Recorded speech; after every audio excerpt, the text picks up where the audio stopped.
So Kevin King told me to remind you guys about this. So let me see where this is. So guys, we need to actually do. Kevin, where is that? Where's that Chronicle poll, man? Oh yeah. Yeah, we gotta do this. Oh, there we go. There we go. So this is how you do this, people. We want you guys to vote for us in the Austin Chronicle poll.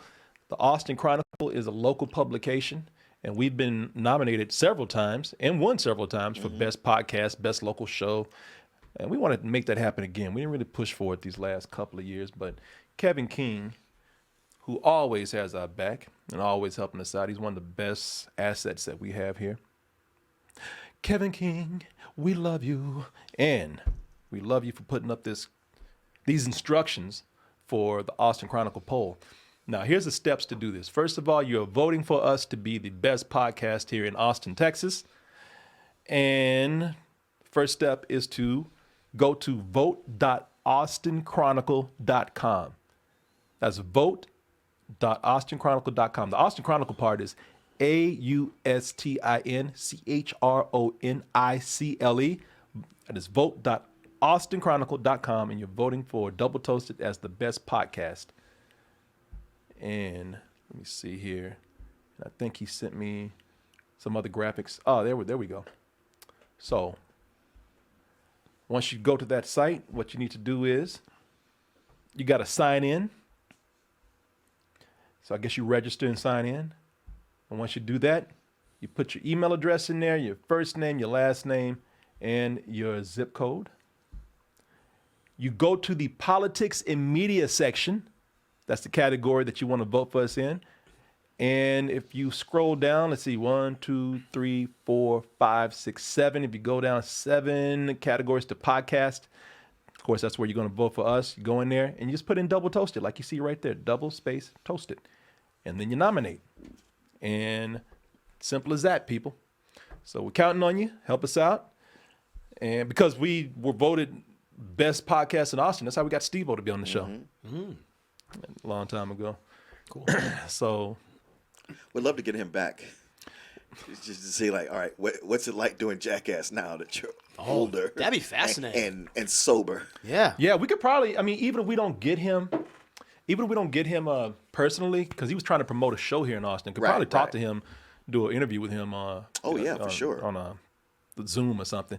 By the way, people, that Bruce W. Smith interview that came out, I'm going to try to play that tomorrow on Twitch. It worked out great, man. That guy's awesome. Good. He was. Did you feel like you and him could become friends in real life? Because you have a lot in common. You know what, man? That's the second time on.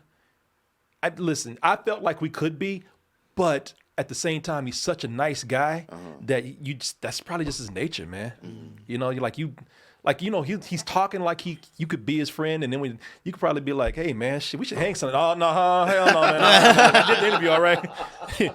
But talking to him, I could definitely see, like, if I was saying, hey, man, I'm in town. I would love to see the studio, or, man, I would love to have a drink, and learn more or whatever. I could see him probably being like, sure, man, since you asked, yeah, why not? Okay. I could see that. Because I had a feeling I could do the same thing with what's his name, SpongeBob. Tom Kenny. Because I almost went to, if it wasn't such short notice, he emailed me and said, hey, I'm going to Quentin Tarantino's theater to go watch that movie or that crazy poster that you have. Yeah. And I said, man, I should join you over there. He's like, hey, come on and come through, man, and watch. Tom Kenny's such a nice guy. Yeah. It's not name dropping like, hey, man, I know somebody famous. No, that guy is he's a genuinely really cool person. Oh, no, I believe it. I think that's voice actors in general. They seem to be just so humble because you don't see their faces, and when people recognize them, they're like, oh. They're kind of like taken aback by that. Even if your interviews with Rob Paulson and Maurice LaMarche, I always felt like, man, they just seem so like such good guys. It seems like with a lot of Hollywood celebrities or actors, if they aren't A-list or maybe B-list, they're very welcoming. Yeah. You run into them and they're like, hey, next time you're in town, let me know. Not just we'll get a drink, but come stay with me. You're like, wait, what? Yeah. You just met me. No, you Yeah. come stay at my house. You're like, No, oh, it's okay. crazy, man. So if I talk to Bruce W. Smith like a third time, I definitely feel like, Mm-hmm. hey, man, when I'm in town, can we grab a drink and you could tell me more about, the things that you probably can't even talk about on air or something? Yeah, because yeah. Because I'm just asking, like, as a black animator myself, Mm-hmm. who, my career path changed, but you were the kind of person that I wanted to be. Sure. So yeah, man, I could see that, man. I could see that. You can definitely see he's such a nice guy. Nice. Yeah, like I wish good you to hear. could talk to him, man. He's Yeah, really yeah. when you guys should really watch the interview. He's a really just mellow guy, man.